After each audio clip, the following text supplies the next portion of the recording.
بسم الله، أهلا وسهلا بحضراتكم وحلقة جديدة من جمهور الكورة. والبداية مع حرقة الدم، البداية مع اتحاد الكورة، وتمديدا للعبث اللي قلناه امبارح. بيمدد العبث من منظومة يملأها العبث من الألف إلى الياء. والحقيقة عزيزي المشاهد، خليني أقول لك على قصة من الأول.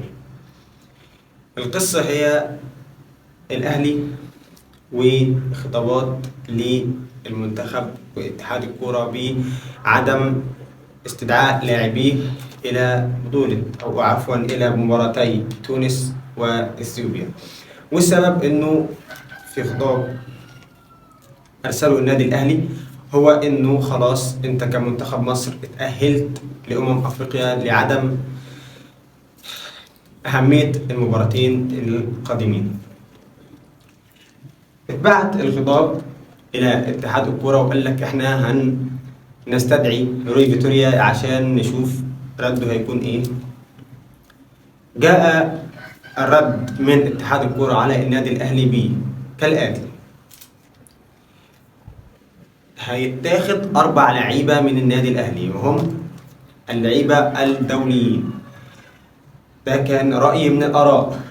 حصل اتصال شفوي بين مسؤولي النادي الأهلي واتحاد الكورة وكالآتي: إن إحنا هناخد 4، بعد ماتش إثيوبيا هنرجع لكم 3، هيفضل محمد عبد المنعم معانا.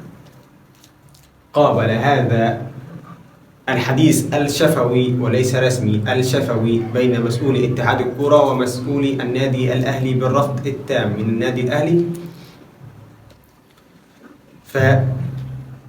بيخرج علينا اتحاد الكورة في مشهد عبثي درجة أولى فيرست كلاس، وهو قال لك احنا مش هنستدعي محمد صلاح لعدم أهمية المباراتين أو لعدم أهمية اللقاءين بتاع إثيوبيا وتونس. فاللي هو أنت تيجي تفكر فيها اللي هو فين بيودي على فين؟ من ان انت عايز تستدعي ال4 لعيبه لاهميه المباراه في التصنيف لمنتخب مصر، ومن ان انت بعدم استدعاء محمد صلاح لمعسكر المنتخب اللي جاي. فده سبب ضيق للنادي الاهلي واداره النادي الاهلي، اللي هو اشمعنى انا. ده لسان حال جماهير واداره النادي الاهلي. خلص الموضوع نقطة كده. ده أول التراك الأول بالشكل ده. ندخل على التراك الثاني، وهذا هو المشهد العبثي رقم 4 حتى الآن لاتحاد الكورة. نفاجأ بالأمس خروج خبر من اتحاد الكورة، وهو عودة رباعي الأهلي الدوليين بعد ماتش إثيوبيا. اللي هو طب يا جماعه كان من الاول، ما احنا كنا بنتكلم في الحته دي. وهذا الخبر خرج من اتحاد الكره للحرج الذي وضع فيه اتحاد الكره بنفسه ولنفسه. والاهلي كان اصر اصرارا على انه احنا هنديكم ال4 لعيبه للمنتخب، هيرجع لنا ال4 بعد ماتش اثيوبيا. ده في الاول. روي فيتوريا رد عليهم بالرفض، لانه احنا عندنا تصنيف والمنتخب والى اخره. نفاجأ ان الاهلي وافق على انه يروح محمد عبد المنعم ونرجع ال3. طيب لحد كده الاهلي وافق خلاص.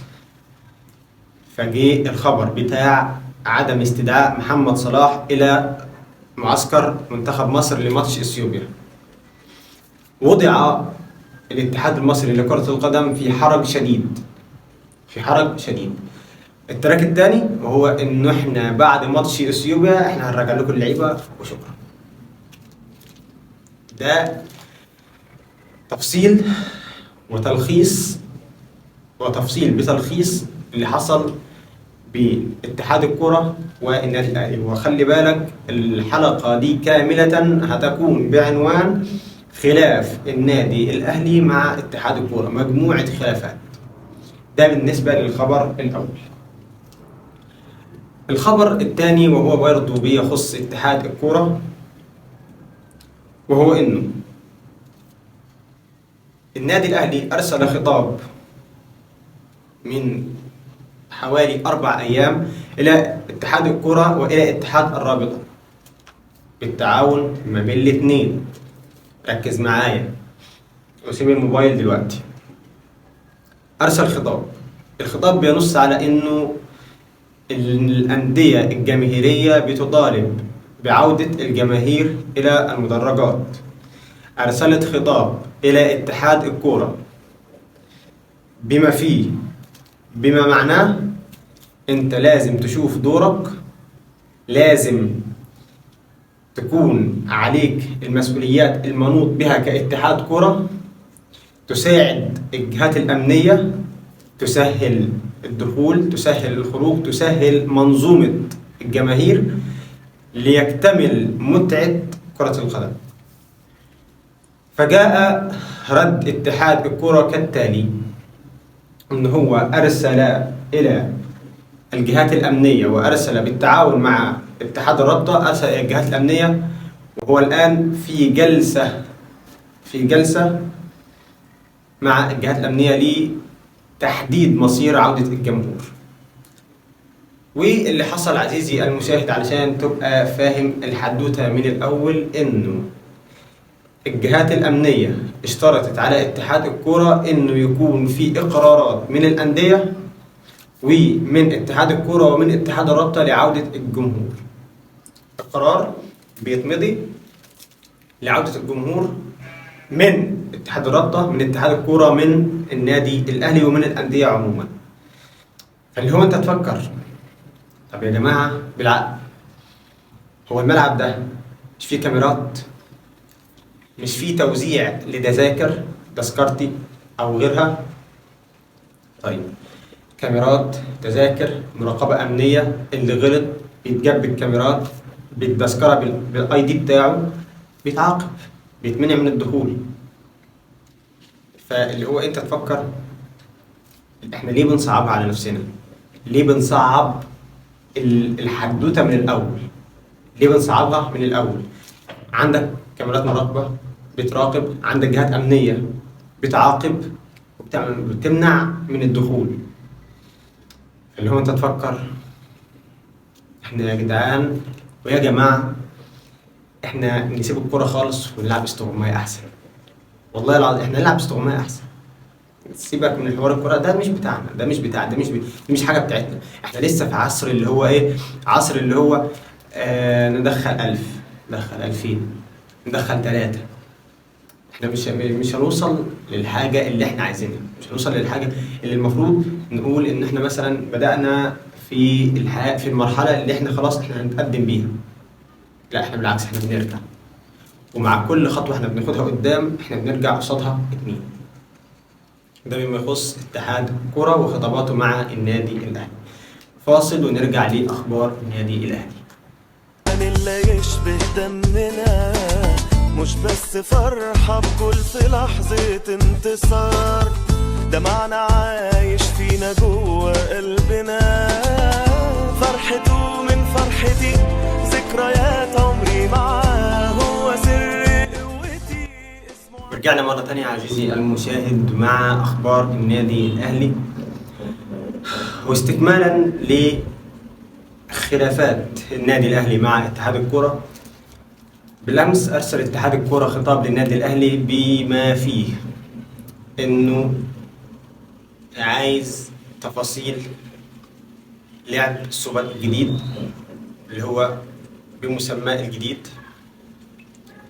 فكان رد النادي الأهلي كالتالي: رفض النادي الأهلي في خطاب رسمي إلى اتحاد الكرة رفضا تاما لعب السوبر الجديد بمسماه الجديد بمشاركة نادي الزمالك. والقصة والحدوتة كالتالي.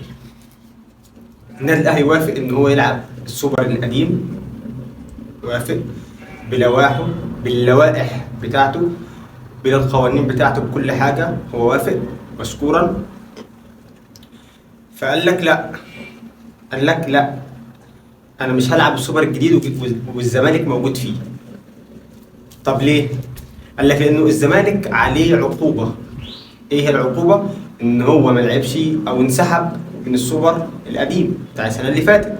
طيب، فبناء على ذلك قرر اتحاد الكورة توقيع غرامة 500,000 جنيه على نادي الزمالك وحرمانه من لعب السوبر بمسماه الجديد بلوائحه الجديدة. فده من ضمن العبث اللي موجود في اتحاد الكورة، إن هو بيغير مسمى بطولة كاملة ليضيف لوائح من أجل حسابات أخرى، من أجل حسابات أندية، من أجل حسابات أشخاص، من أجل حسابات أشخاص. أنت اتحاد كورة، أنت اتحاد كورة يعني أنت العدل في الكورة، أنت اللي بتحكم بالعدل، أنت الشخص أو أنت الراس الكبيرة في كرة القدم في مصر. أنت اتحاد الكورة بتحكم بالحق، كل اللي بيحصل قوانين ولوائح أنت بتطبقها. فاللي حصل إنه انسحاب نادي الزمالك أدى إلى غرامته وقعت عليه 500,000 جنيه مع حرمانه من لعب السوبر بمسماه الجديد. الخبر التالي بالنسبة للنادي الأهلي أيضا مع اتحاد الكرة برضو، وهو أرسل اتحاد الكرة إلى النادي الأهلي تفاصيل الدوري الجديد، تفاصيل الدوري الجديد بتاع السنة الجاية، الموسم الجديد. التفاصيل بتاعت الدوري الجديد هتكون كالتالي: إنه إحنا هنلعب الدور الأول، الدور الثاني هناخد أول 8 فرق هينافسوا على الدوري، ال10 الباقيين هينافسوا على الهبوط. الأهلي وافق، الأهلي والأندية المصرية وافقت جميعا. فجي في تفصيلة كده صغيرة في التعديل اللي حصل، بيقول لك إنه الدور الثاني هنبدأ من الصفر. اللي هو إيه من الصفر؟ يعني كل فرقة هتلعب كأنها بتلعب أول بطولة ليها، أول مباراة ليها، كأنها بتلعب أول مباراة ليها. يعني الأهلي لعب الدور الأول كاملا، هيرجع في الدور الثاني هيلعب بصفر نقاط، وده اللي اعترض عليه النادي الأهلي والفرق المصرية، وأدى إلى رفض هذا القرار، وقال لك إنه إحنا هنعلن عن الموسم الجديد بنفس الدوري بنفس اللوائح اللي إحنا بنلعب بيها دايما. يبقى إذن الموسم الجديد ليس به أي تغيير ولا أي إصلاحات من جانب اتحاد الكرة في الموسم الجديد، ده بما يخص اتحاد الكرة والنادي الأهلي. أيضا الأهلي عرض على مارسيل كولر بما يخص قضية المهاجم. نفتحها تاني بسرعة كده. الأهلي عرض على مارسيل كولر 6 لعيبة بما فيهم موليكا، ولم يتم عرض سوزا في الخيارات التي قدمها النادي الأهلي إلى مارسيل كولر. كولر رفض ال6. ده في الجلسة الأولى اللي حصلت ما بين مارسيل كولر ورئيس مجلس إدارة النادي الأهلي الكابتن محمود الخطيب. في جلسة تانية حصلت ما بين مارسيل كولر وما بين محمود الخطيب ال6 لعيبة لم يكن بهم جاكسون موليكا تماما. 6 لعيبة رفضهم كولر رفضا تاما، من ضمن ال6 دول ولاعب مهاجم في اتحاد جدة السعودي رفضوا مارسيل كولر لعدم القدرة على تحمل الضغوط الجماهيرية.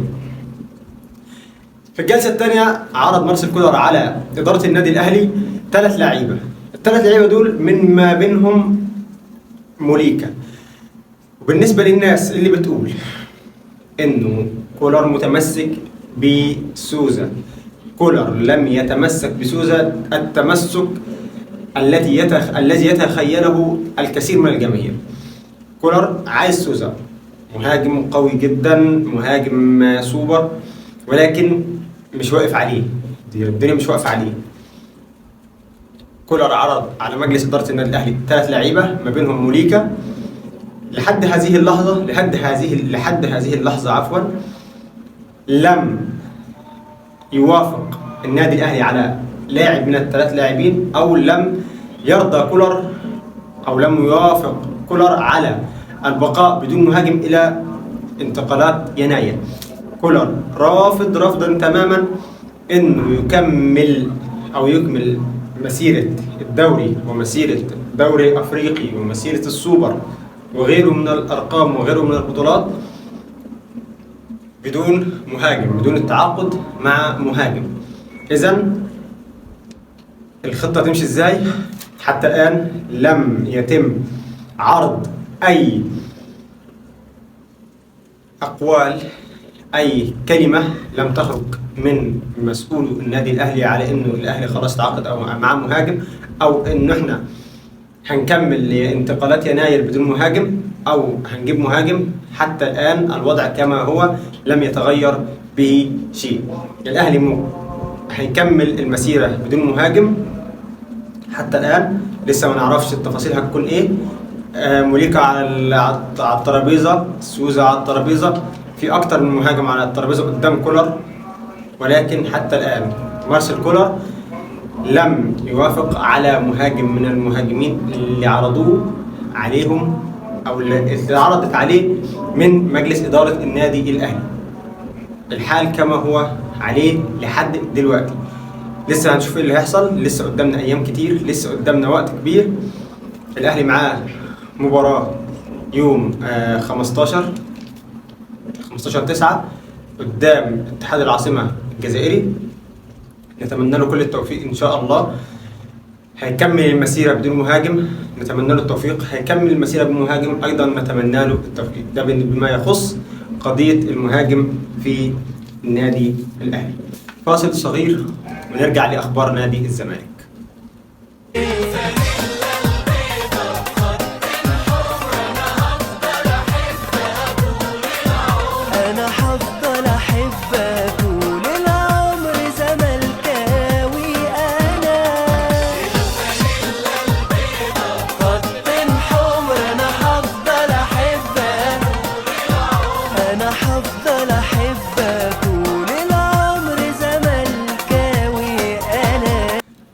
ورجعنا مرة تانية مع أخبار نادي الزمالك، واللي بالمناسبة إنه خلاص الزمالك هيبدأ في المعسكر بتاعه في أكتوبر أو في مدينة 6 أكتوبر استعدادا للموسم الجديد بداية من 4 سبتمبر.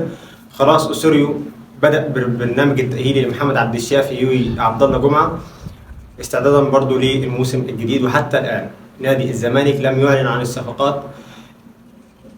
لسه قدامه الغرامة بتاعت القيد، لسه ما دفعش منها حاجة.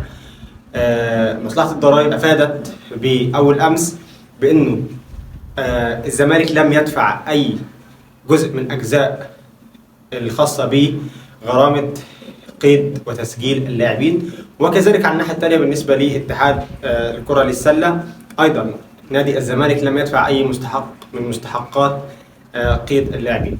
الخبر الأخير معنا وهو خاص بالسوبر ليج الأفريقي، وهو الدوري الأفريقي بمسماه الجديد. الدوري الأفريقي لو هنتكلم عن السوبر الأفريقي شوية بيشارك فيه 24 فريق. الجوائز أو إجمالي الجوائز بتاعته هي 11 مليون دولار.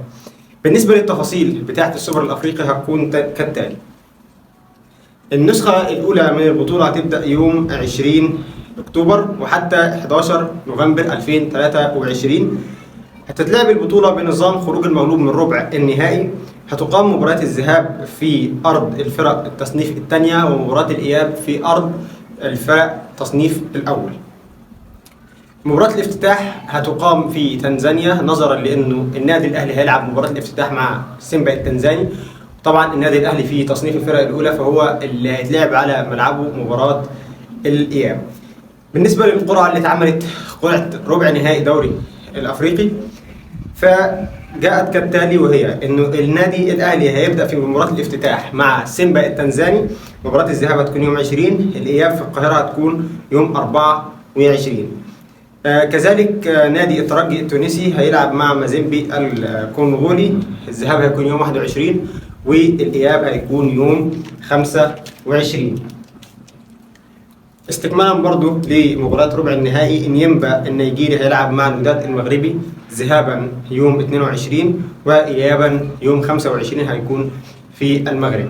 بيترو اتلتيكو لسه ما تحددش هل هو هيلعب او لا، بس القرعه جاءت كالتالي ان هو هيلعب مع صن داونز الجنوب افريقي، ذهابا يوم 21 وايابا يوم 24. واللي بالمناسبه الاهلي كالمعتاد هيكون في مسيرته وطريقه صن داونز الجنوب افريقي، وده خلاص احنا تعودنا عليه كل سنه سواء في دوري ابطال افريقيا وكذلك في الدوري الافريقي بالنسخه الاولى ليه.